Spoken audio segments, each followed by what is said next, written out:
Welcome, everyone.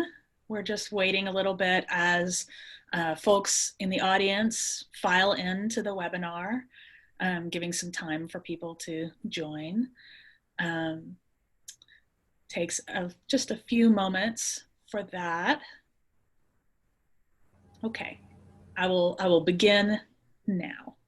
Hi, everyone. I'm Sarah Higgins. I'm the editor and artistic director of Art Papers. And this is Founding Stories, Oral Histories of Grassroots Atlanta, which is presented by Art Papers in partnership with Meredith Cooey, who also is joining us. Hello. Welcome, everyone. Just a few opening comments. Founding Stories is made possible in large part by Emory University's Stuart A. Rose Manuscript, Archives, and Rare Books Library, and is supported by Georgia Humanities in partnership with the Georgia Department of Economic Development through funding from the Georgia General Assembly. This discussion is the fourth out of five in a two-day symposium, which takes a decade-by-decade look at some of Atlanta's DIY, artist-run, and grassroots art spaces. The series is focused on beginnings, the events and broader context that led to the creation of these spaces, the opportunities that allowed them to come into being, and the challenges that had to be overcome. Right now, we're joined by the founders, co-founders, or those involved closely with the beginnings of projects that began in the 1980s. There's time for questions at the end of each of these panels. We set aside about 30 minutes or so for that. You can submit questions at any time throughout the panel, though, using the Q&A function that's down at the bottom of the Zoom window. You can also thumbs up questions that you like in order to vote them up to the top, and in case you have the same question and don't want to repeat it. We'll use the chat function, if you open up that window, to communicate and provide information to the audience, including some links and instructions. So be sure you keep an eye on that window. Each panel in this series is moderated by a member of the community who experienced these initiatives firsthand, and in several cases who operated or participated in similar concurrent projects. For this panel, we're pleased to welcome moderator Lisa Tuttle. It's an honor to introduce Lisa. Lisa Tuttle is an artist, a curatorial consultant, and has worked as an arts administrator for 35 years. Her mixed media artworks, digital prints, works on paper, public projects, and fabric works often have historical and archival content. In 2019, after 21 years at its former Grant Park location, she established Lisa Tuttle Studio at the new East Point location of Arts Exchange. Her artworks are in the permanent collections of MoCA GA, the City of Atlanta, Hartsfield-Jackson Atlanta International Airport, the Federal Reserve Bank, Jerusalem House, and Fulton County Arts and Culture, as well as numerous private collections. She's currently a resident artist at Atlanta Printmakers Studio. Welcome, Lisa. Thank you so much. And I'll hand it over to you while I show a little slideshow as you introduce our panelists. Thanks so much. And I really want to thank Art Papers and Sarah and Saskia and Meredith and everybody else behind the scenes too for doing this panel yesterday. It was really interesting, and I'm looking forward to this one today and my lively group of panelists. And I'm going to introduce them to you now. And I'm going to go in alphabetical order.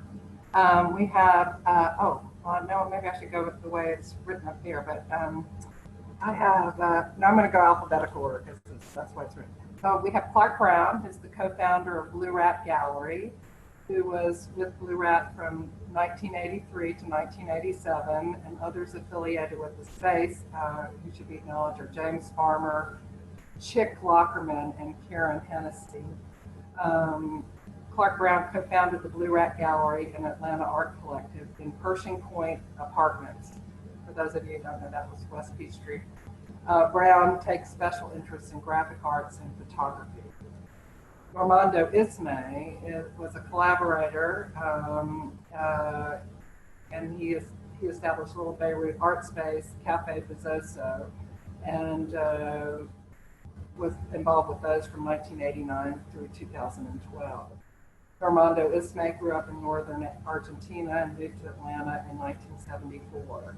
Normando coordinated early little 5-point celebration festivals and was the artistic producer of the Reynoldstown Wheelbarrow Festival. He coordinated Atlanta's first Latino art exhibit, as well as a bilingual theater called Amalgama. He built a studio in his backyard, called it Little Beirut Art Space, and presented art events there. Normando also created Café Bizzoso, an installation and performance space that traveled around the U.S., serving as a venue for local artists to present their work. Alice Lovelace, who is the president of the board of directors and of the Arts Exchange, and also a phenomenal writer and activist herself. But she is the founder, former executive director, and president of the board of the Arts Exchange, which was founded in 1984. And in that role, she was there till 2000, although she's back with us at the Arts Exchange, but had a major role until 2000. Alice Lovelace is a cultural worker, performance artist, teacher, poet, organizer, author, playwright, and arts administrator.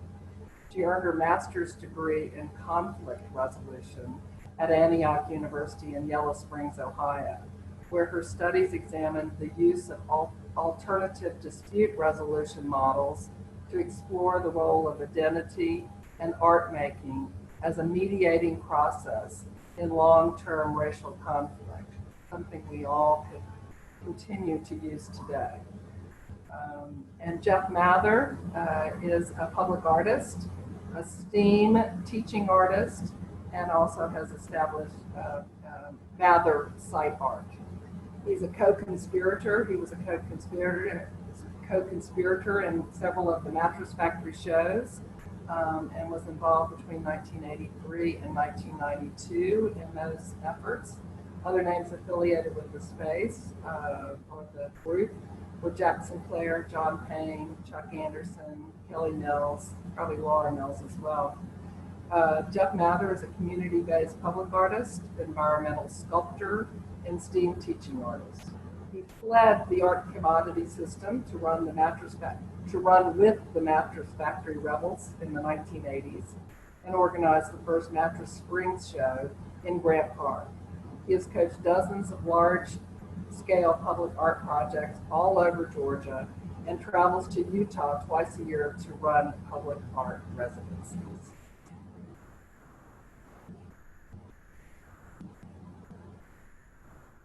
So I'm delighted to have this group, and I'm delighted to fill in a little bit for others and for ourselves some memories of the 1980s in the Atlanta art scene. And I crossed paths with all of you then and still do now. So I wanted to start with Alice.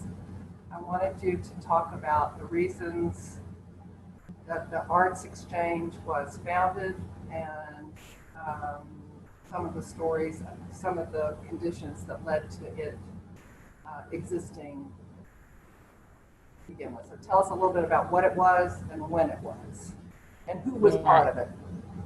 And happy to say we still are. So Iban Dooley, whose other name is Leo Hill, and I were writers in residence at the Neighborhood Arts Center. And when the Neighborhood Arts Center fell apart and closed and it ultimately burned, I went and opened a coffee house, and Iban went in search of a new home. So some of the issues that we were most concerned about was the fact that we wanted art that could address race and class struggles, because that was not happening in Atlanta at that time, an overt use of art in advancement of social change. We knew that we wanted to support multiple disciplines of the art, that we wanted a home that was a place for artists of all disciplines. We wanted a home that was multiracial, that the model in Atlanta had been one of racial segregation, and we wanted to break that model. We wanted an organization that could be a launch pad for careers that would support established artists, professional artists, and also emerging artists. So when Ebon found the Grant Park Elementary School in 1983, we went about the paperwork of incorporating the organization, and then went to all the neighborhood organizations, local politicians to get the support. We were able to lease the building from the Board of Education, and we moved in May of 1984. Within 60 days, the Arts Exchange was full, and before the end of the first year, the organization was raising its own money, and it was in the black. It was a unique space. It had a recording studio, 2 galleries, 2 dance studios, a martial arts studio, as well as 15 artist studios, and a theater that would seat 250. So it was an extraordinary building with a lot of resource, and we attracted an incredible number of people. The artists ranged from people like Beverly Buchanan, who was a Guggenheim Fellow, to people who were just emerging. Kevin Cole had his first studio there. He wasn't even painting yet. He wanted to paint, and Kevin Cole ended up there. And there are multiple stories like that throughout the entire arts community. A lot of the young people that you see today performing on Broadway, young Black artists on Broadway and in the movies, were trained at the Arts Exchange from very early childhood, and began their careers there. So we're very happy to be now in East Point and to be able to continue this tradition of artist-led art advocacy and education.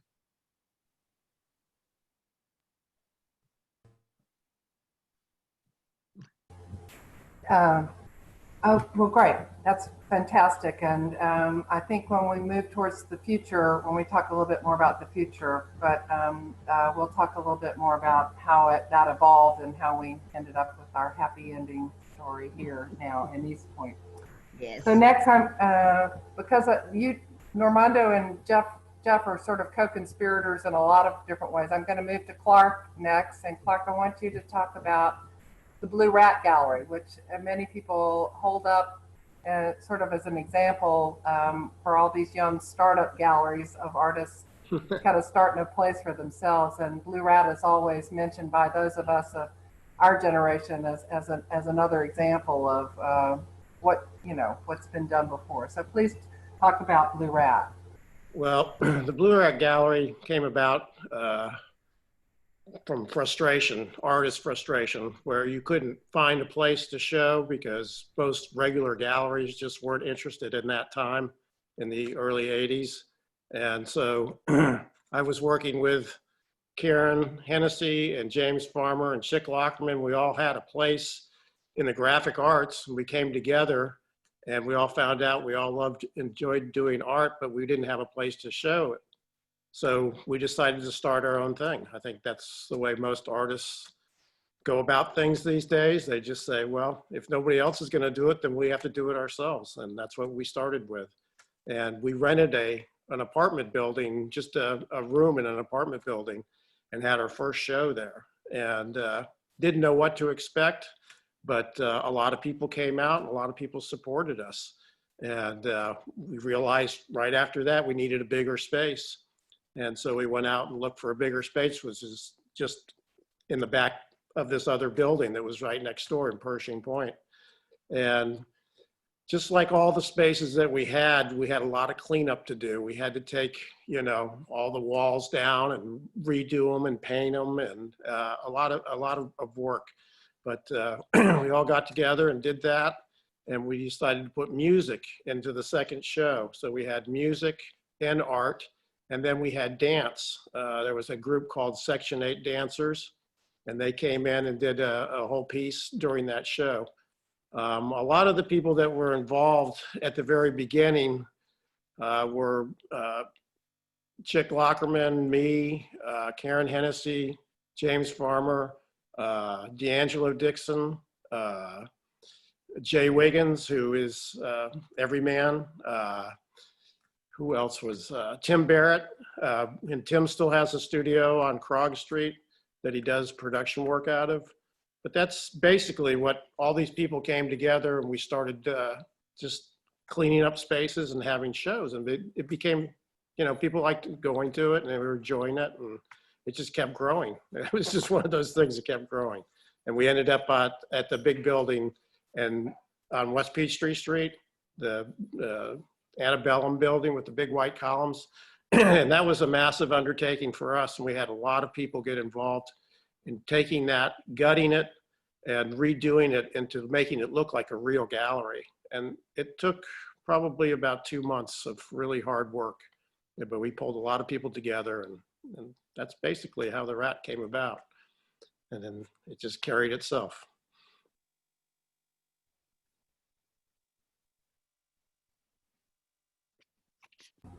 Before we go on, could you just talk a little bit about kind of what the, you know, how the shows were decided, how you just, you know, kind of how you found artists, and kind of what the, you know, kind of what the financial organizational structure was or wasn't? There was no outside financing. All the all the financing for the Blue Rat Gallery came from the artists themselves. We didn't take any commissions. We did a couple fundraisers to help out, but once we got rolling, the way we dealt with the artists was that we would just give them the space. They would sign up or ask for a show, and we'd give them we just broke it up into months. So if somebody wanted to do a show and we accepted their proposal, we just let them run their show. We gave them some guidelines of what we had done in the past, but it was their show. They got to run it. They got to do we did a little promo for them, but for the most part, we left it up to the artists. And I think for a lot of that, they enjoyed doing that, you know, being able to be control of their own thing. And so they learned something. We learned every time somebody did a show, we would learn something new, you know. We started off as just kind of group shows and some themes. We had an architectural show, and then we had a show called Rat and Roll, which would involve music and art. And then we came up with the original idea of Hang It and Show, which was, I guess they call it the push pin shows now. But back then we just called it Hang It and Show. And we just opened the gallery up and said, bring your art this night, and we'd hang it all up and we'd have a show. And we did 4 of those, and they were very successful. Got to see a lot of people and see who was out there and who was doing stuff. And it was pretty neat. So. That's so cool. That's really great.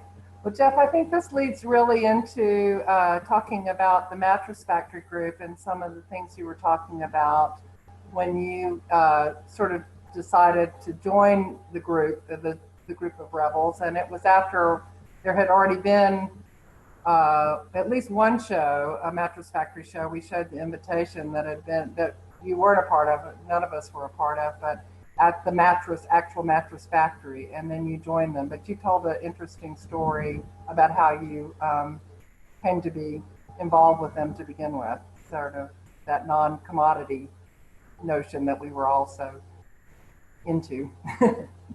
Right. Yeah, so I'm glad to be able to talk about Mattress Factory. It's funny to even say Mattress Factory group, because there really wasn't a group.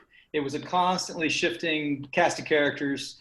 Even just to talk about which things that happened we call Mattress Factory is kind of funny in itself. I count up 10 events in my head and on paper here sketching that I think of as the sequence of what happened from the mid 80s to the early 90s that were Mattress Factory. But I think other people would say, oh no, but what about this other thing that happened that I thought it was Mattress Factory? So, it's not even definitive what was Mattress Factory. I wasn't part of the first 2 shows that were in what is now Mattress Factory Lofts near Memorial Drive, Oakland Cemetery down there. But the third thing that happened was a rooftop show at the Mattress Factory complex that I was part of. And so from then on, I was just kind of caught up in this thing that was happening. I think of the Nexus Contemporary Art Center studio wing where Normando had a studio, and my girlfriend at the time, Annie Kahn, had a darkroom, had a studio. That was kind of an amazing core of artists who were always in dialogue about what they could do separately and apart and together. And this just kind of came up out of that being a group that I was sort of aligned with, even though I was never a Nexus studio artist. And the key people that kind of, when I got involved, were Jack Sinclair, sculptor and photographer, Chuck Anderson, a sculptor, and John Payne, a sculptor. Kelly Mills, a photographer. I want to single him out as we get started talking today, because Kelly has a crate of archives on Mattress Factory shows, indoor shows, outdoor shows, and he has delivered this to my house for the moment. But after today, he's donating that crate to Mocha GA's archives, but I'm in the process of scanning and digitizing a bunch of those materials, and we'll also be donating those to the library at Emory, where other things from this symposium series will be also available for people. And I really encourage anybody that wants to delve into this to take advantage of the fact that Mocha GA and this other library, which I can't think of the name of at Emory, will have these things and it can be accessible. Yeah, so yes, I did come in a little bit late after the start, but just to kind of give you a feel for what that meant in the city, I can tell you what it meant to me. I came to Atlanta and initially was working as a art agent, commissioning artists from across the country to do public space artwork for hotels, hospitals, corporate headquarters. And at a certain point of doing that kind of work, I actually got headhunted, we might say, in the business world to work for a gallery in Buckhead that was, really kind of snooty, pardon me. And I lasted there about 6 months until I realized how it's just not fun working with dead artists. Living artists are a lot more fun. And at that point, my pendulum just swung the other way, and I became aware of the Mattress Factory group, and they had a certain attitude, anti-establishment stance, that I remember one of the posters for the show, maybe the last show that before I started being part of them, that said in big block letters, "We know no one at Andrews Square." And back in that time period, Andrews Square was sort of the core zone in Buckhead where the commercial galleries were. Eve Manis had a gallery there, Faye Gold's gallery, and a couple more. And so there was a sort of defiance, like, almost, a thumbing of the nose at the art commodity system as it existed then, which was, kind of juvenile. But at the same time, where I was, that had a lot of appeal to me. Just get away from the whole art commodity system. I was really heartsick about it. So one of the wonderful things was the inclusivity, how inclusive this phenomenon was. These giant shows were uncurated. Anybody who wanted to be part of them just plunked down their $15 to help share the startup expenses and, printing out posters and what have you. And you were in. And this meant that we had a range of veteran artists who may have had gallery representation, but who wanted to show work that was maybe edgier than what their gallery cared to deal with, maybe edgier by many definitions, more erotic or something. And at the same time, we had young artists who maybe were right out of Atlanta College of Art or Georgia State or UGA, who were cutting their teeth with their first chance to be in a big group show. And so it was this great continuum of, more experienced and less experienced folks. And the other thing that's important about Mattress Factory is that it really blurred the disciplines. We had all these dance people involved and filmmakers involved and performance artist folks involved. And, it just seemed like we were all talking. There was this great, rich dialogue. And that I think over the years, as the city has gotten bigger, we've sort of become more compartmentalized maybe. There's still things you can point to where dancers are playing with visual artists and so forth, but that was really the ethos of the time, was this great blurriness. Yesterday, Rachel used a phrase about the early days of iDrum, and she said, beautiful chaos. which was hysterical because I had written down in my notes about Mattress Factory that exact phrase, beautiful chaos. You know, nobody was trying to sell work. We're talking about over 100 artists would descend on a empty warehouse factory building. Initially, it was the Mattress Factory, but then it went on to be at a Scripto factory in the Martin Luther King district. It was at the Fulton Bag Mill one time. It was at this place that we called the Induction Center at 10th Street and Peachtree. Was this massive complex of offices, which was, I believe, a military induction center. You know, where else did we go? King Plow before it was developed. It was just raw space. But you take, you know, 100 plus artists and just descend on a place with brooms and, you know, dustpans and sweep it out. And there's something, you know, really great about that community building. Would have over 100 people with no particular organization, really non-hierarchical, just making it happen. And then, you know, some of these buildings had no electricity, no lights. So then it was interesting that some of the folks that like to do big sculptures also were aligned with the film industry. And so they had access to these giant generators that, you know, they might have on a movie set. So they would pull up these huge generators and actually run wiring and lights to light a 3-story building so that artists could use every nook and cranny. Cool. All right, yes, very cool. And I'm glad you listed, it might be good at some point, either in the footnotes or whatever, just to list all the 10 iterations of the Mattress Factory that you can think of. But I appreciate you calling out all the different locations. And also that sort of anti-commodity, you know, sort of the whole thing, you know, during a time when we were looking at land art and, you know, and Alice Aycock and all those people were huge in the time. So it was, and people doing, I talked about this too, we're doing installation and temporary site works and all of that. So Normando, this leads us to you. You have to unmute. Okay. 2 spaces. 2 spaces. I guess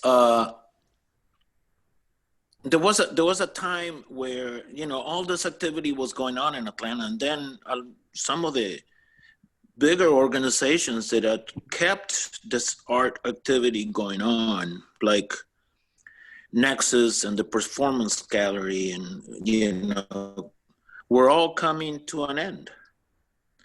And we knew that the Nexus building had been sold, and we had to find, you know, each one of us had to find where we were going. I looked for warehouse space with other Nexus artists, and I didn't see something that I could afford or deal with. So I took I think I had like $3,000 or a little bit more than that. And I took that money and poured a slab and built an oversized garage, kind of barn building. And started, at first it was, you know, the idea it would be my studio. But then when there was no other performance spaces that were available in town, I started doing shows in my own. It was quite a hectic practice because I'd work in my studio for 5 days. Then Fridays, I'd start cleaning it up. Saturdays, we'd do a show. Sundays, we'd have a artist potluck brunch, and then we'd play music all afternoon. And this went on for 3.5 years. It was an amazing, at the time, I was going from being purely a visual artist to going into performance and storytelling. Up to that time, I didn't feel I knew enough English to do that. And then found myself at Nexus, which Ian McCall was running an interesting scene in the theater there. And he had brought a group of artists from PS 122, I think it is, in New York. And I was going to build the set for that show, but Charles Dennis talked me into participating in the rehearsals. And at one point he said, speak. He was sitting in the audience and he said, speak. And I ended up telling a story that basically made us stop the rehearsal. And he said, you have to write that story down and tell it for the performance. And that was the first time that I was on stage. And I realized I was quite comfortable doing that. And from then on, I started telling stories and creating performances. And Little Beirut became the sort of the lab where I worked out a whole lot of things about that kind of performance. No budget, no support most of the time. There were a lot of artists that were involved, but some of them, we were doing a show that was called the Condor's Nest Hotel. And in that show, there were a lot of people that could be there some days, couldn't be other days. So I ended up creating a format for that show where I assigned 20 people different roles. And when whoever showed up before the show, I put a show together with whoever was there. And keeping a core story that would go through the piece anyway. So it didn't matter. All the rest was just additions. It turned out to be a great story, great performance that time. And then I started working with poets in the space. The first thing that I did when I built my studio was actually show films international films that I could borrow out of the library. And I would rent a 16 millimeter projector and show these films. So it was the first thing that we did. And then I started working with a group of poets who were centered at the Arts Exchange.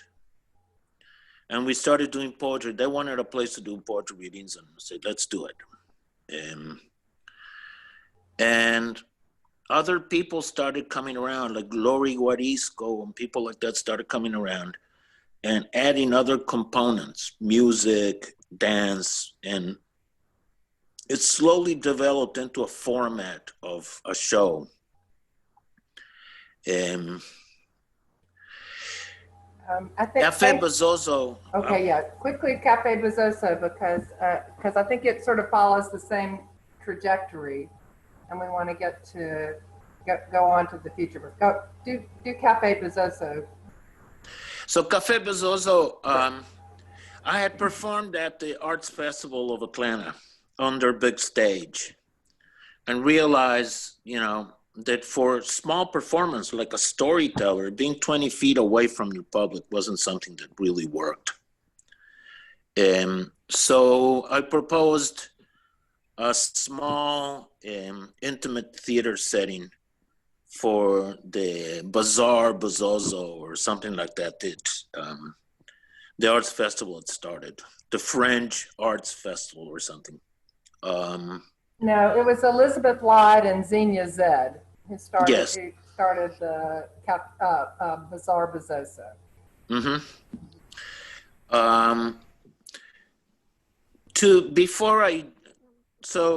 I went to an alternate roots meeting before the Arts Festival, about a month or two before.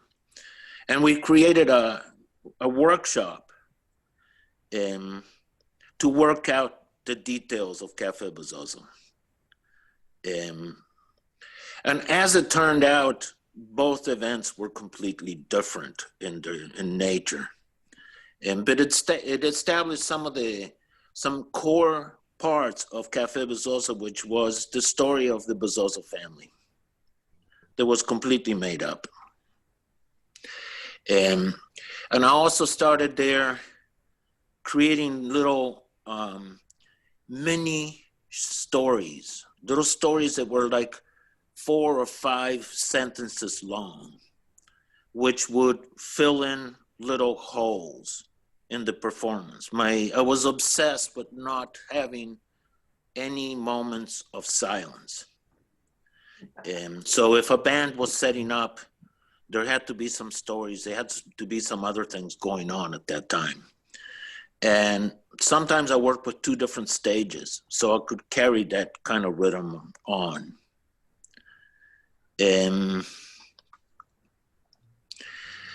Café Bizzoso, I did the Café several times for the Arts Festival. But Café Bizzoso ended up being the traveling show.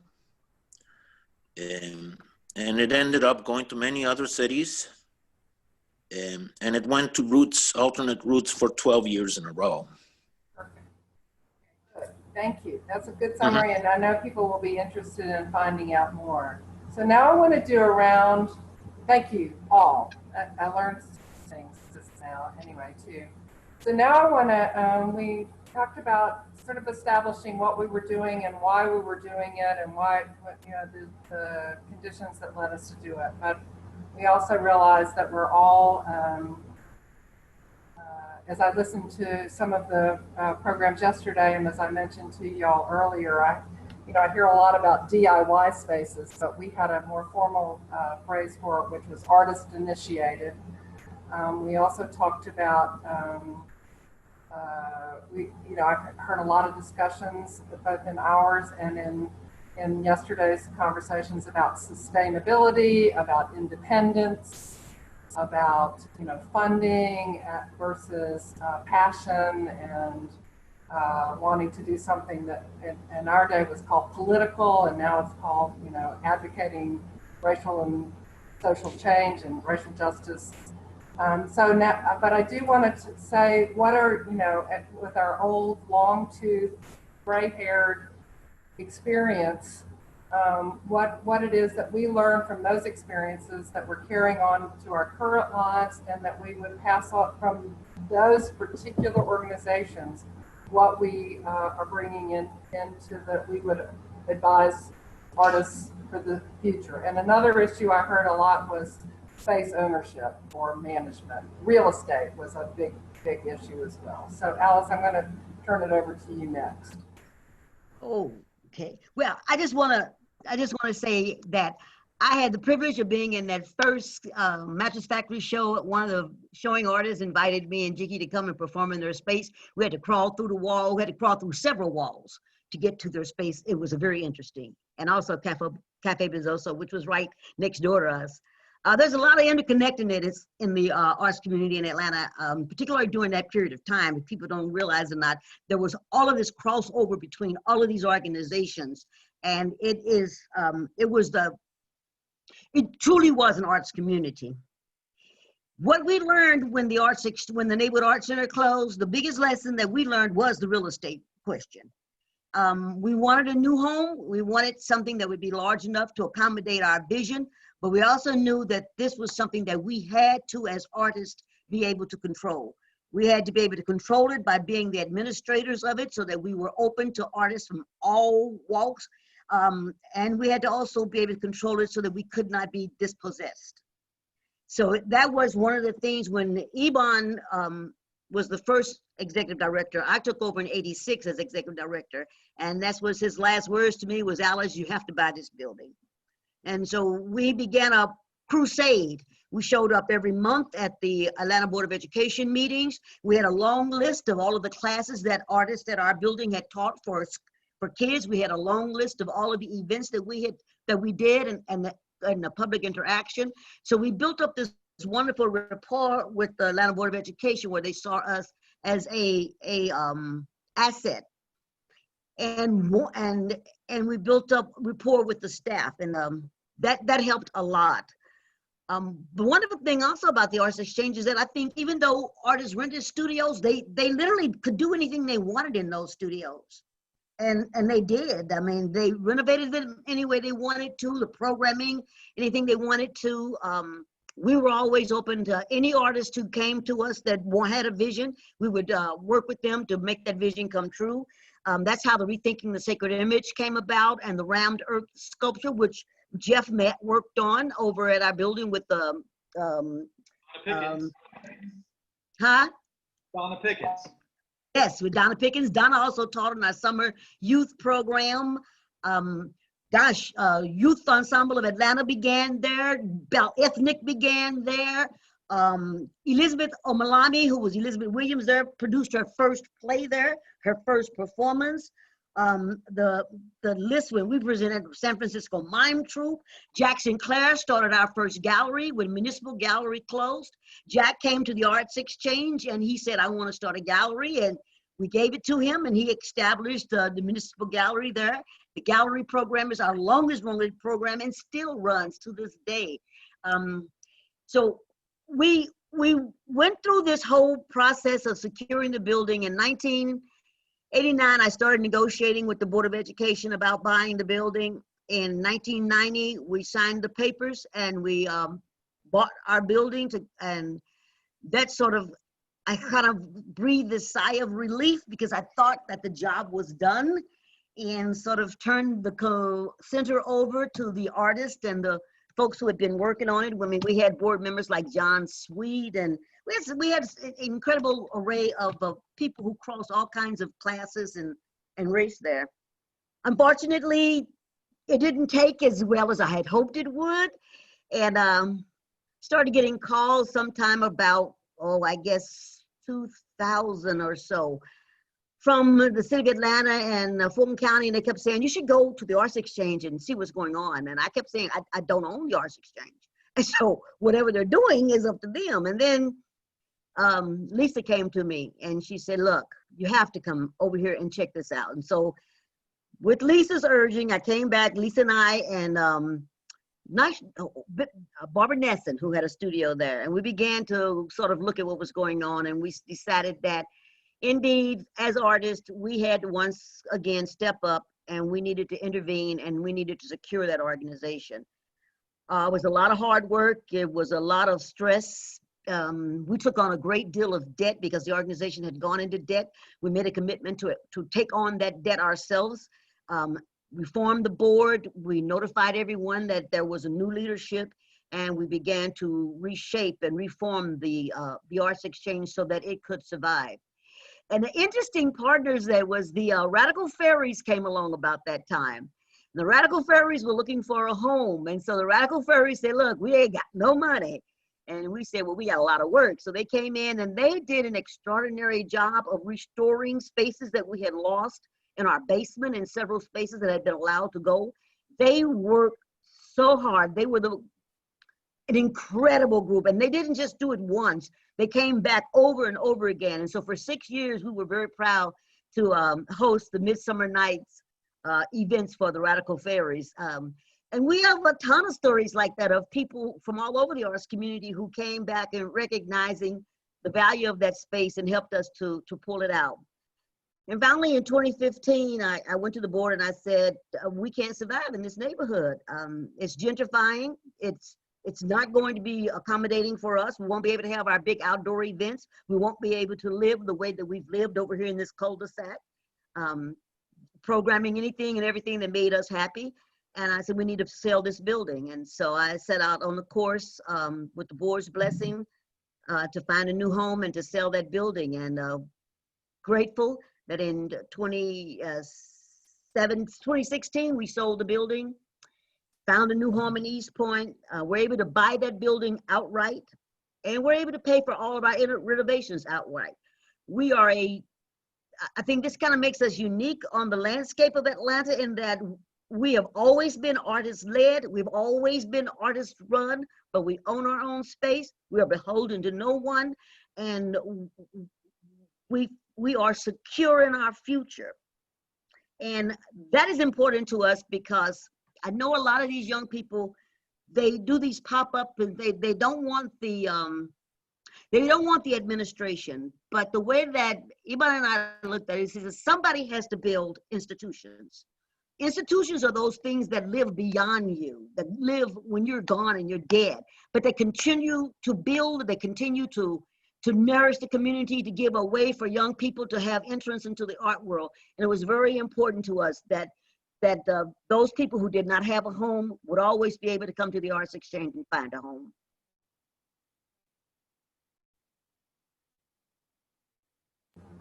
So good. And something a rabbit hole maybe we won't go down, but the thing that I've always valued about it too, or came to value because I came to the Arts Exchange after you had gone and kind of just got a studio there.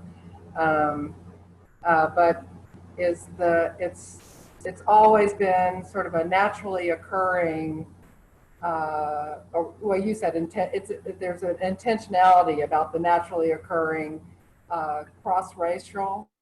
I mean, it's always been, it's been Black-led, but it's always had just a very interesting mix of people, intergenerational, and multidisciplinary, all the things that I really value. So I think that, by hook or by crook, we ended up in a really good place. And there were a few dark moments, but anyway. Oh yeah, there were some moments when we didn't know we didn't up anywhere. You did it, girl. All right, so let's go to Clark. Thank you, Alice.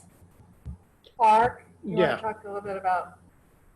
Well, the space thing was always an issue. When we had our space in Pershing Point, I thought that's where we were going to be for a long time. But Pershing Point got sold out from underneath us. The people that ended up building the IBM tower tried to purchase all of Pershing Point, and that's where they originally were going to put the IBM tower. So as artists, we had to scramble once again and find a new space. That's when we went to 1044 West Peachtree.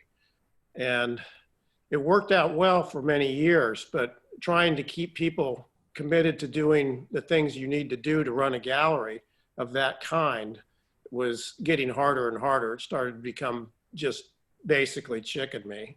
And the building needed a lot of maintenance and we had problems.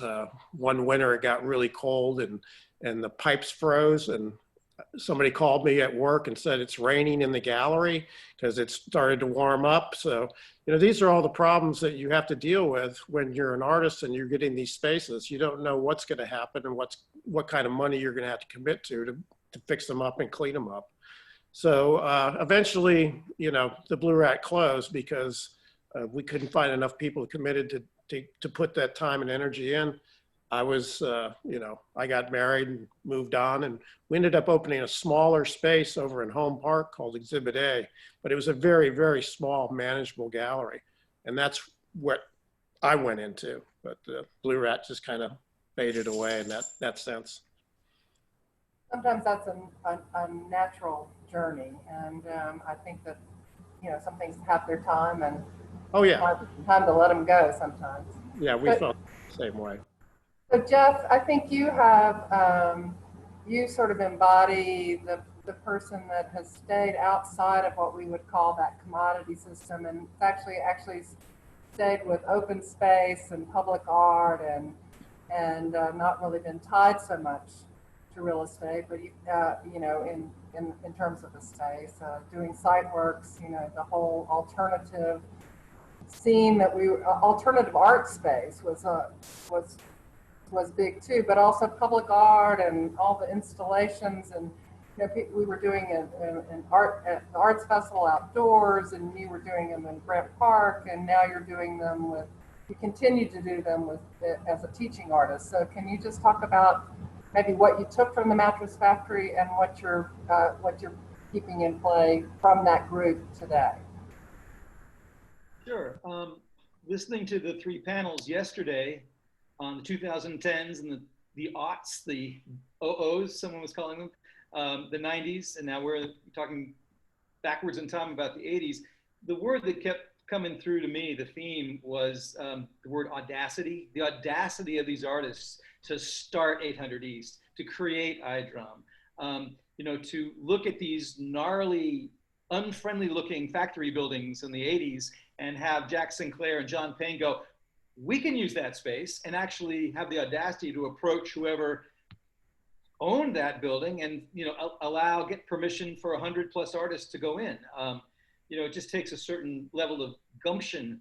And so that's what I would say, you know, to anybody who's watching the symposium, you know, now getting into the 2020s, you know, to never despair of what can't be done or who's not being served, but to, you know, listen to an Alice Lovelace, who is the definition of gumption. You know, that, you know, Alice, I've seen turn around not just the Arts Exchange, but Alternate Roots, Normando mentioned, had some really tough patches. And Alice Lovelace was also instrumental in the reversal of that story. And now Alternate Roots is a robust organization here in the Southeast. I think a lot of Atlanta artists may not even be familiar with Alternate Roots.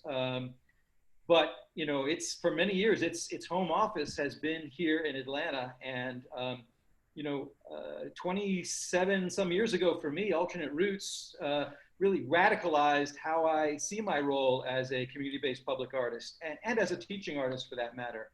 That it's not just about making work, it's about that engagement with a community. And that's, you know, what I tried to say earlier in my comments about Mattress Factory is, yeah, we did these giant crazy shows that were very fun to see and walk through, and performances of all kind. And Normando's Café would be in the middle of a mattress factory, where he would have these platforms where if you just stepped on that platform, baby, you were on stage. You know, it was like that blurring word I used before. It's like, you know, everything was like right at your fingertips to make all kinds of cross interdisciplinary things happen. And so, you know, what I would say too is that, you know, the ripples on the pond from that energy that still exists. You know, when I used to go to 800 East when it was on Martin Luther King, I said, this still has that Mattress Factory vibe, that still has that feeling. There was a show that a bunch of us did on the top floor of the IBM Tower. Clark mentioned on 14th Street, the one with the point and the copper cupola up on the top. Yeah, I was part of that. The tallest building in the city. And a couple of artists with that. It wasn't a Mattress Factory show as such, but it was a big show, I think 36 maybe plus artists. And, you know, it was raw space. The top floor, the 50th floor, had no walls, no drop ceilings. It was just like dangling wires, and just the core of the building that was bathrooms and elevator shaft. And that was it. And then it was just glass all the way around. And man, we moved in there for 2 months. Dozens of us artists just took over the top floor of the tallest building in the city and did whatever we wanted to do. And so, you know, I really want to encourage anybody who is listening about what we were able to do in the 80s and go, well, that must have been nice for them. But to say, no, you know, you can approach, like the guys that I'm remembering, Evan Levy was one who approached the IBM Tower. They were not certain they wanted to grant access to these artists, and they put a lot of obstacles in place. And every time they would say, well, no, we really can't say yes because, and they'd have their obstacles like, where's your insurance policy? And Evan would, you know, go out and solve that problem. So then they ran out of excuses. And well, okay, that next thing you know, dozens of artists have just taken over the top floor of the tallest building in the city.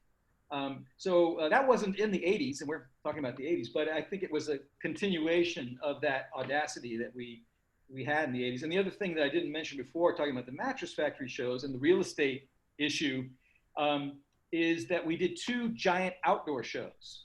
And since the factory shows were always in the fall, we thought if we do an outdoor show, that of course we have to call it a mattress spring show. So we took over the northern half of Grant Park, north of the zoo, and, you know, to get access to the park and be able to just like, you know, do environmental art all through the park, I attended NPU meetings, Neighborhood Planning Unit meetings. I wrote a startup grant, small grant from the city of Atlanta, artist-initiated project grant. And then after that initial Mattress Spring show, we did another one on the corner of Piedmont and Peachtree, which sounds just impossible today. You know, you look at the corner of Piedmont and Peachtree, it is, you know, real estate like you couldn't touch, right? Skyscrapers. But for a crazy long time, that was a grassy field and hill that didn't get built on. And so Mattress Factory Energy just moved in, and we did a huge outdoor sculpture show up there in the middle of Buckhead on the corner of Piedmont and Peachtree, and what is now, you know, all kinds of development and tall buildings.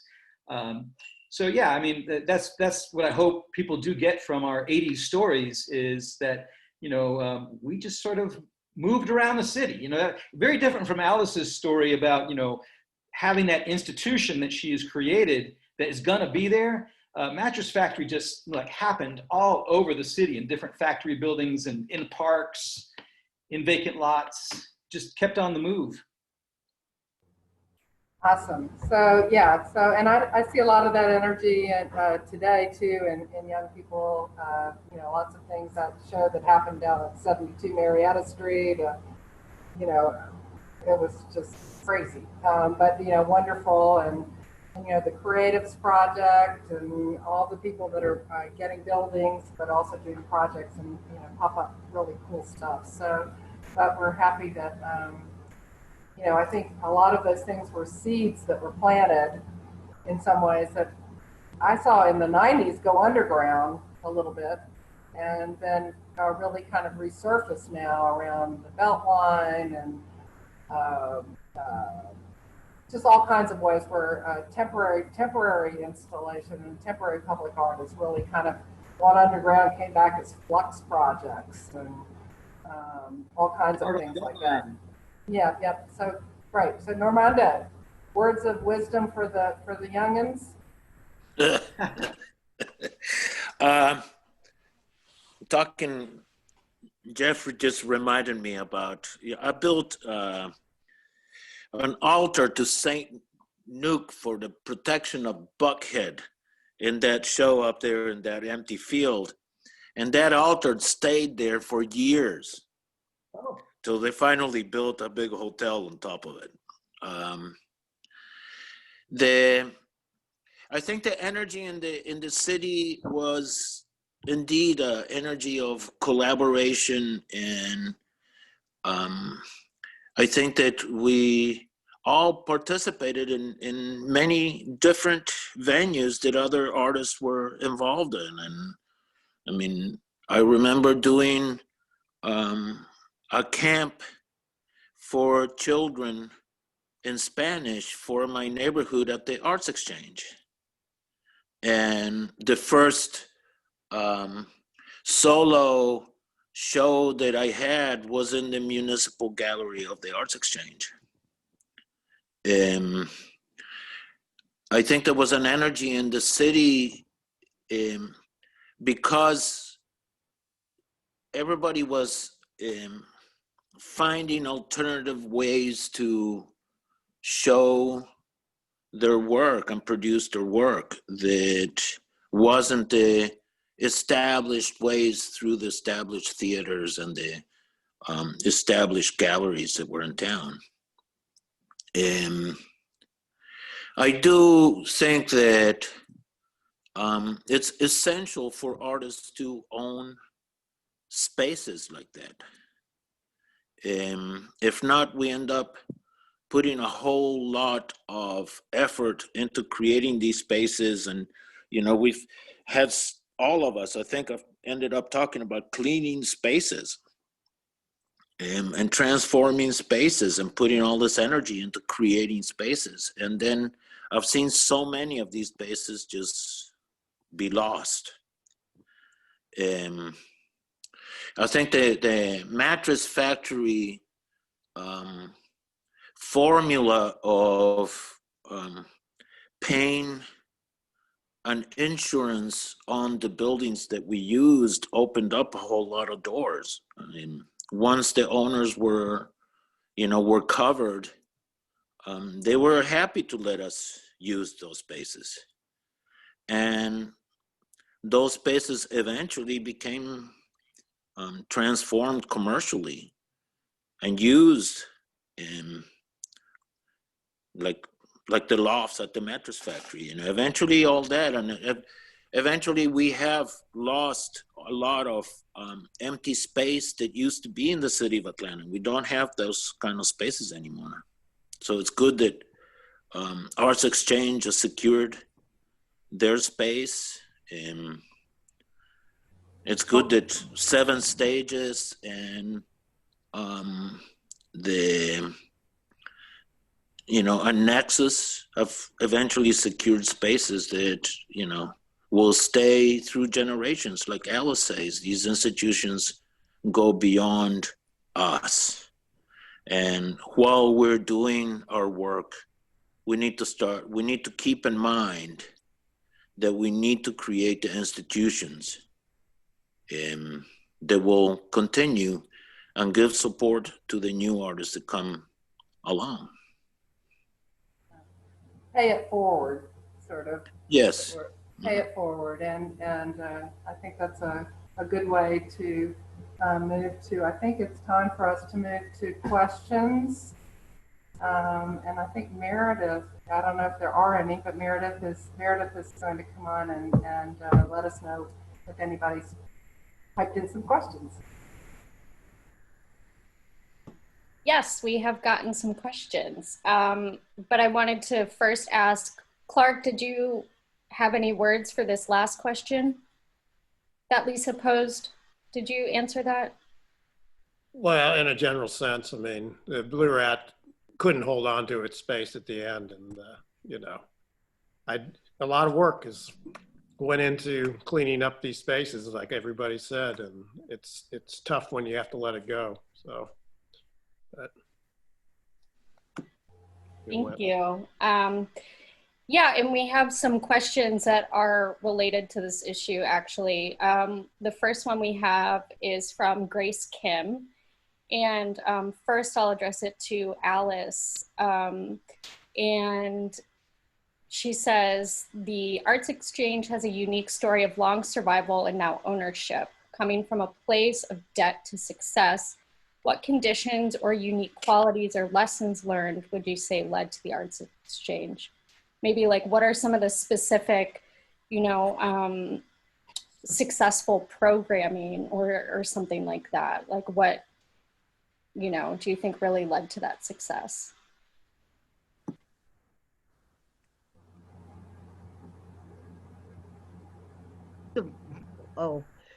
I'm not sure I would understand it that way, but definitely the first lesson that we learned at the Arts Exchange was the demise of the Neighborhood Arts Center.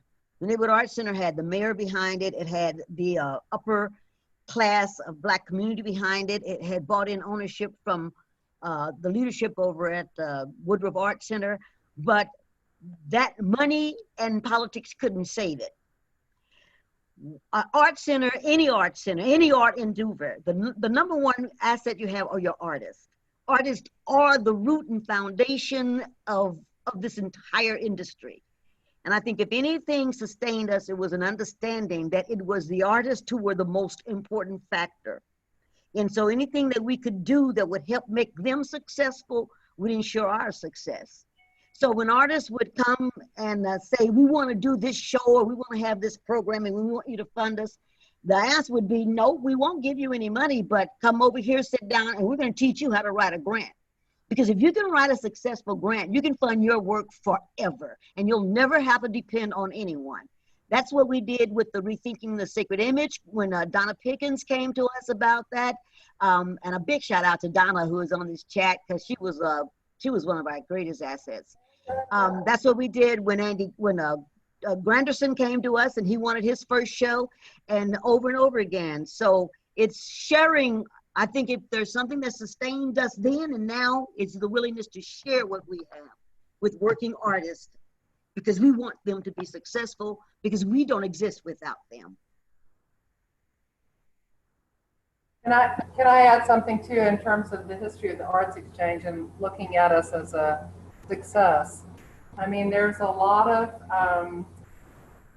soul searching and grown-up work that is involved in undertaking a mortgage, undertaking debt. I mean, there's some leadership, and kudos to Alice for having, well, I've been saying brass ovaries to kind of get us through the whole, I mean, having an angel developer give you a place, it's limited because you're just a renter kind of making stuff happen and keeping things going in a place where, you know, they need something going on so that, you know, so that people see it. But your time is limited and you can't, you know, and Nexus learned that. I mean, we've seen generations of that.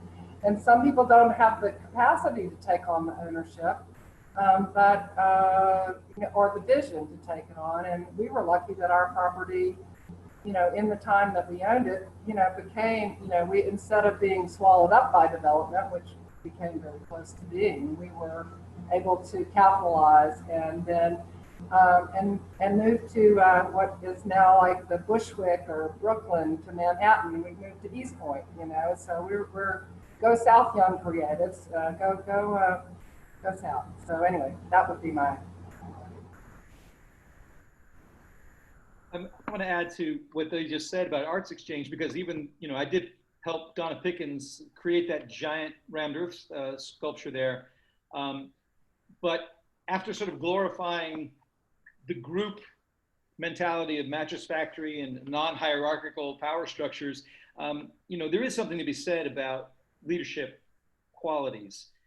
You know, I've heard people who were in leadership, are still in leadership in these panels yesterday, as well as ours today. And, you know, it's, I don't know where these certain qualities come from, but I've seen Alice in action in a number of settings where her style of leadership that I think is so powerful and so effective is based in listening. And I've seen Alice, you know, let artists kind of like wring their hands and if only we could, and I have these half-baked ideas and just kind of going on, and she lets them go on, and then she's like scratching on a notepad, and then she says, how does this sound? And she reads back to the artists a synthesis of what's just been going around the circle or around the table, and everyone goes, that's it. How did you do that? And so it's just, I mean, as a performance artist, it's almost like when Alice does a thing that she calls the word wizard, where she synthesizes language from a group of people into something that is cohesive. And there is something kind of wizardry, magical about that ability. But, you know, bless the leadership in the arts folks who express their creativity as artists in that kind of synthesizing of, you know, the way the artist's energy kind of can, you know, splay out at times. But that is because people know what they want. They just don't believe they can have it. And I mean, I think artists know what they want, but often they don't believe that they're capable of getting it, that they deserve it. And then so when you listen, you just hear the ways in which they can have what they want. So you can have what you want. If someone asked about what about today? What could they learn today from us in the 80s? I think they've already learned it. I think the artists today are so bold. I am so impressed with these young artists. They step out on a limb. They go out. They are very bold. I think they have a lot of the same entrepreneurial spirit that we had. And they go out with nothing, with no net up under them. I am so impressed by the number of arts organizations that spring up every day, just because the artist somewhere said, I need this to happen, and they make it happen. Perfect. Yeah, I actually want to follow up with that. You know, this thought from Donna Pickens, who asks about, you know, the cost of real estate now, right? And what's been talked about throughout some of the other panels, right, is like getting a space from now it's a developer, right? And like having that for a certain amount of time. And I'm really interested in this spirit of collaboration that y'all have been talking about. And perhaps some of the shifting conditions for today, like the over professionalization of the artist, let's say, yes. Right? And like, you know, what it means to sweep up a floor, and like who's willing to do that now, right? Because all of us are dealing with this situation of like, how are we getting paid?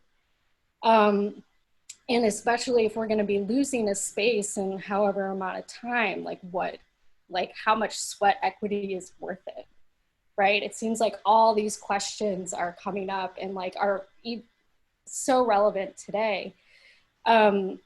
So I'm just wondering about that, like that special sort of formula for collaboration and anti-establishment that y'all were talking about, and you know, not commodifying the work of art or the artist's work, and perhaps like how those things might have shifted during that decade. And, you know, what are some of the things that you're seeing today? Well, I think with artists, there's a drive that they get into and they want to do something and they set themselves up for it, they'll go for it. And I think all these people on this panel today were all products of that. And a lot of times you go to these spaces that are not fancy or in lower income, bad neighborhoods or whatever. As artists, they come in, get the neighborhoods involved, get the community involved. All of a sudden real estate prices go up. I mean, this happens all the time. It happens in New York, it happens in Atlanta, and a lot of it is driven by artists. And I think it's a great thing. And I think young people today have that in them too. I really do. But it's also a challenge today because what you're talking about real estate is very, very real. It forces them into the situation that Jeff was talking about looking for a benefactor that'll loan you a building or let you perhaps squat here for a while and be here for a while. And I think the issue of ownership is much different. I would hope to see the emergence of artist cooperatives where people will join in together and take on the cost of buying spaces. There are still spaces available for reasonable cost. You have to search. That's true, but you can start off with a big house, or there are so many different ways that you could do this. I think the real estate market is an obstacle, but it's not a barrier. That if artists truly want to build something together that they can hold on to, that I'm hoping to see more cooperatives where they go in together and buy a building together. And then they have permanent studio space, permanent space that belongs to all of them in a collective way. We have to have more collectivism.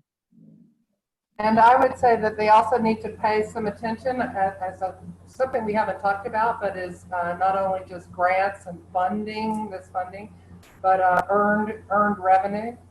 I mean, a lot of places, I'm sure I shouldn't be saying this on the record, but you know, there's a lot of beer sold at several of these things, but different ways that you can also, you know, use your creativity to create funds. You know, I mean, there are other ways besides selling to the Saatchi family, you know, collection, and other ways to survive. So just earned income, I think, is something to be thinking about as well, besides the benefactors.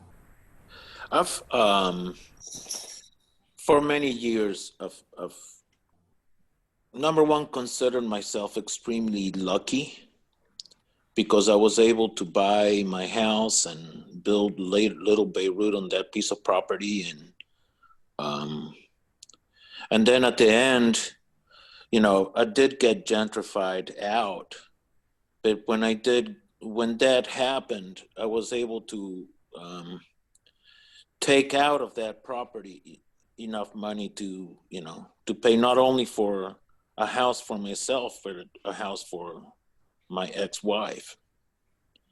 And what Alice was talking about creating cooperatives and creating systems that we can collaborate and create spaces, but also a system by which, you know, when you leave that space, it's like in this country especially, real estate is a foundation for basic wealth.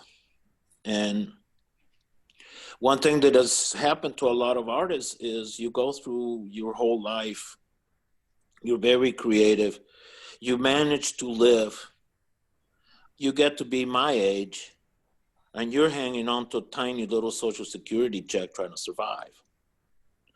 And that is something that for young people, I would say, think about that. Yeah. And think about what's going to happen to you when you're in your 60s and 70s, and the kind of work that you used to do to earn money is not available to you anymore. And I think that each one of the stories of the organizations that we've talked about today, from 800 East to the Arts Exchange to Nexus to the Mattress Factory, are excellent examples of collaboration between artists. And I think that in a way, we are limited because our activity is so personal, but when we are able to collaborate and help each other do things and accomplish things, we manage to do a lot more than we would manage just on our own. Yeah, that's such a big point. I hope that people hear that I think of the work that happened not only through these organizations, but just like your Café Bizzoso energy and Little Beirut energy. And, Lisa was talking earlier about a plywood art show where you just had this huge stack of plywood. And so, your orientation was, what can 24 artists do with 24 sheets of plywood all over the city? And made it happen. So, sometimes I'm concerned with,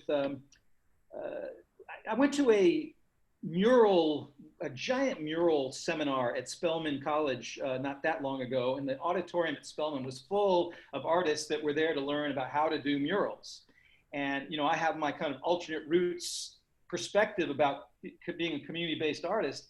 And when they were having Q&A with the guy from Philadelphia they'd flown down to talk about how to become a mural artist, every single person in that auditorium that spoke up was, well, it's about me, it's about my work. I want to see my paintings, but really big. And it was me, my, just big. And I'm like, wow, I am sure not amongst alternate roots artists right now. That sort of egocentrism, I just want to make a big splash from myself was the kind of what I kept hearing. So, what I'm remembering and what we've been talking about is this feeling about, how we could create this catalyzing for others, that was really about bridging with, the Center for Puppetry Arts back in those days used to encourage crazy artists like me who had no puppetry background to go over there and do sculptural tableaus at the Center for Puppetry Arts. And then artists from the Center for Puppetry Arts would be in Normando's plays in the Nexus Theater. Just all this kind of flowing between organizations was, I think, a real strength of what we had going then.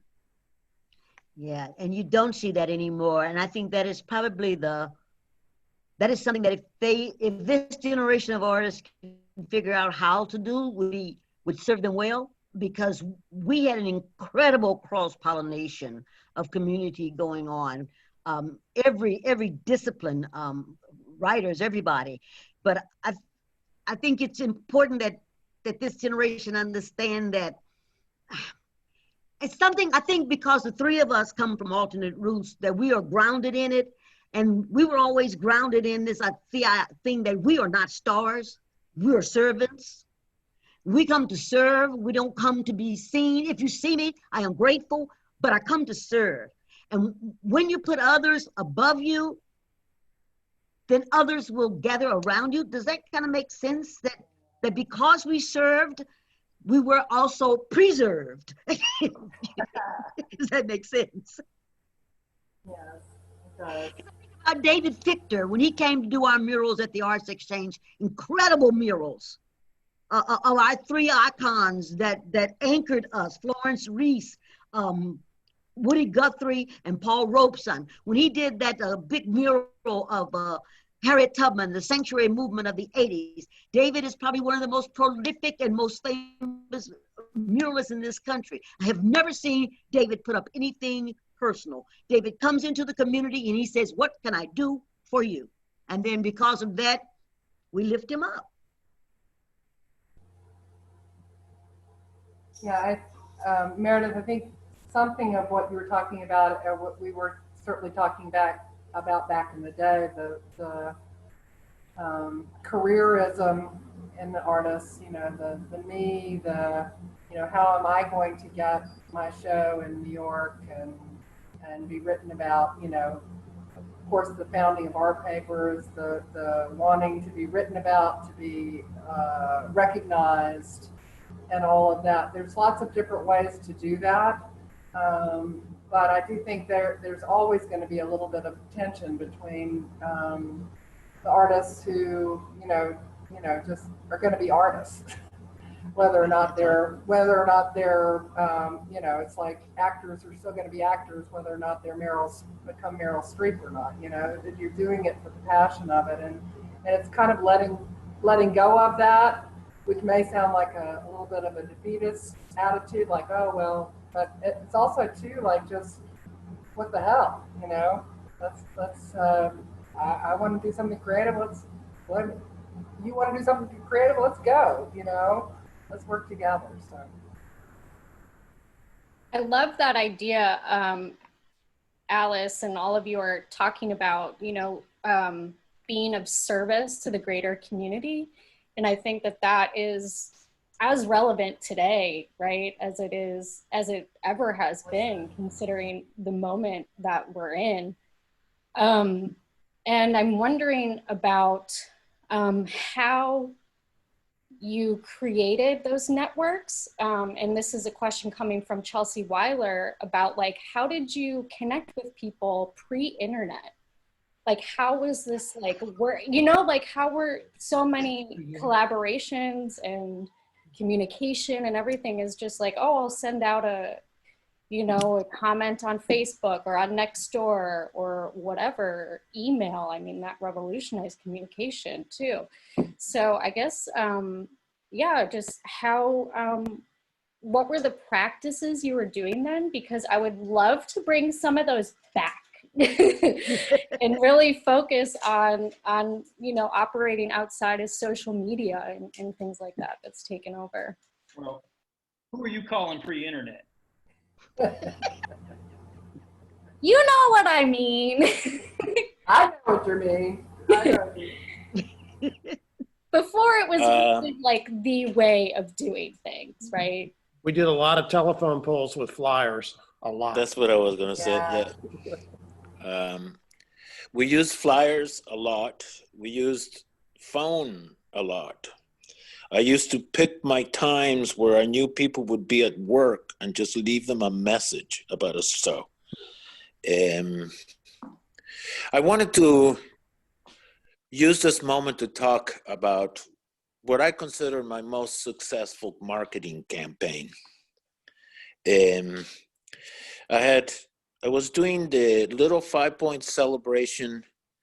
It was the first time that I was coordinating it, and they had lost a whole lot of money the year before, so the businesses in Little 5 Points weren't that eager to collaborate.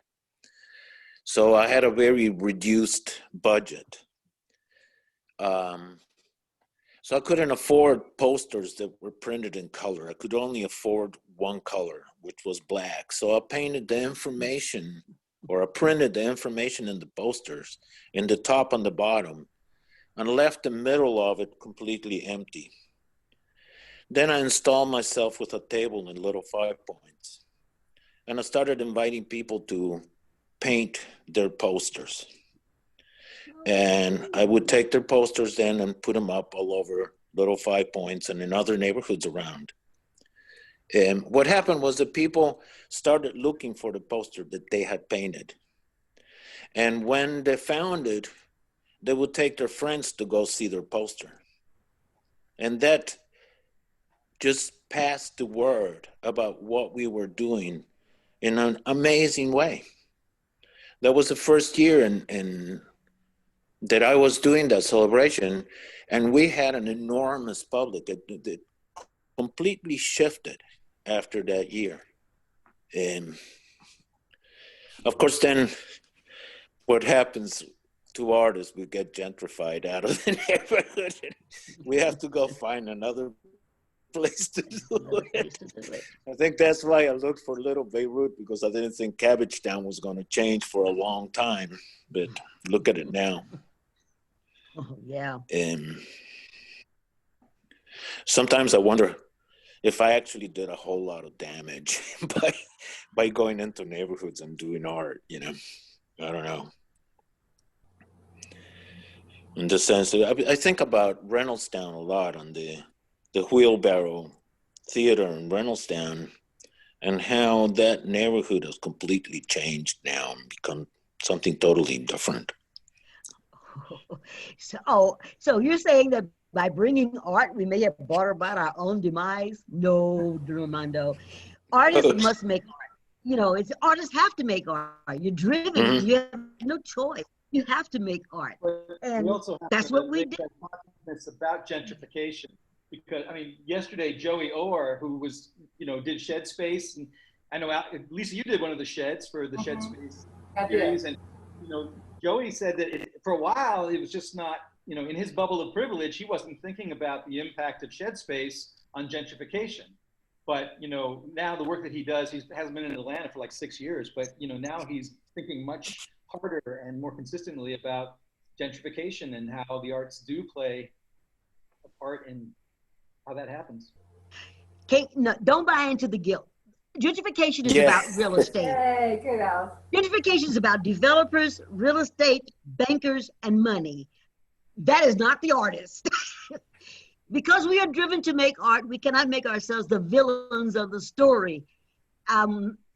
Actually, we are, I think, the champions of the story.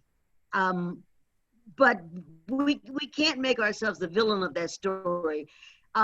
We happen to have benefited greatly from gentrification. Never thought I'd say that, but it was only because our neighborhood was being gentrified that we finally made the decision that we would take advantage of that market, get as much money out of it as we could, and preserve our art and preserve our center. It's a challenge, but that's not on us.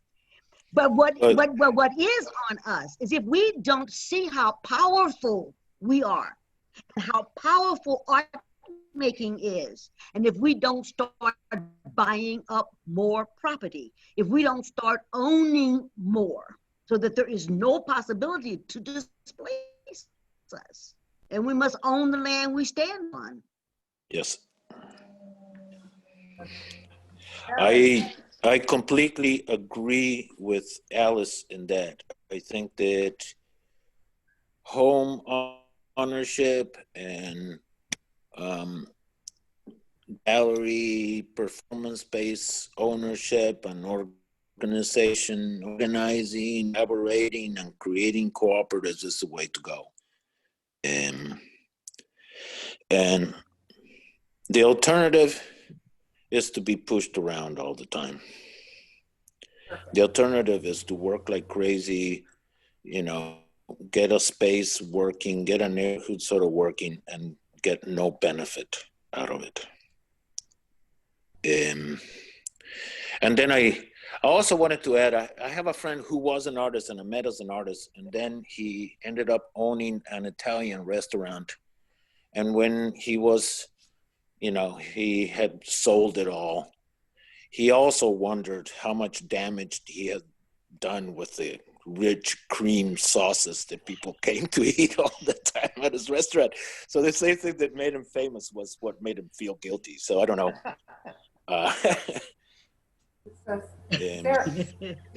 Sarah's joined us, and that's our signal that it's time to wrap up. How's that? Sarah Higgins has joined us, the editor, and it's time for us to wrap up. So Yes. thank you all. This is so good. Okay. Yes, thank you all so much. I have had my video off, but been listening and been cheering for so many of the things that you've said. Thank you, panelists. You've been really wonderful. And thank you, Lisa, for being such a fantastic moderator of this really rich and complex conversation that, you know, I think just like with any of the other panels, we could go on and on all day about any one of these like nodes of the experience. And so thank you also for trying to, you know, manage a way to fit it into this format. It's really generous of all of you. Thank you to our audience for joining us and for your questions. I'm sorry we haven't been able to get to all of them, but we will share those questions with the panelists too. I know there were a few people that just wanted to give shout outs. So, so we'll make sure that those shout outs reach the panelists. And yeah, so I will also invite all of you who are watching this panel now and our panelists to join us for the next talk, which will focus on the 1970s. And it will be moderated by Dr. Candy Tate and include Chip Simone from Nexus and Dr. Michael Lomax from Neighborhood Arts Center, but also the Bureau of Cultural Affairs. So he'll be sort of doing a double duty, speaking on both of those experiences. But that panel begins at 3:00 p.m. Eastern Time. You have to register, so you can go to artpapers.org and the section to register. That wasn't my dog. And so yes, do register for that if you plan on joining us. And I also want to let everyone know that this and all the other panels have been recorded.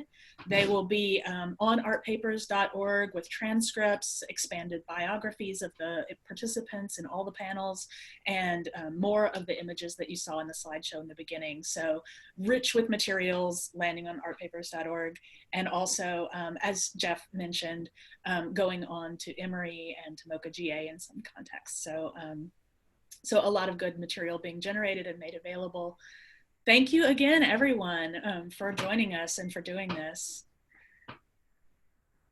Thank you for organizing it and for, you know, we all treasure art papers, and it's good to see this evolution and to see this, you know, you're engaged with art, the art world, the larger art world in many, many places, but this engagement with artists sweating it out and doing it here in Atlanta is really critical to us and vital to us, and we appreciate it. We appreciate your interest in documenting this. So thank you so much. Well, it's our pleasure. Thank you. Thank you for having us.